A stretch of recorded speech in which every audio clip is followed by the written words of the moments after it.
একবার যদি আপনি আলহামদুলিল্লাহ পড়েন, এই আকাশ আর জমিনের মাঝখানে যত ফাঁকা জায়গা আছে পুরো জায়গাটা সওয়াব দিয়ে পূর্ণ করে আল্লাহ তাআলা আপনার আমলনামায় ঢুকাই দিবে।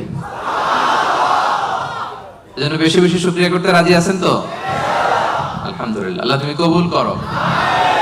তাহলে the first and foremost message, takeaway message or the Bonku's message tonight is we'll praise to our Lord. We'll say alhamdulillah in every time, in every situation in our life. ঠিক কি না? যে কোনো পরিস্থিতিতে আমাদের মুখ দিয়ে বেরোবে কি?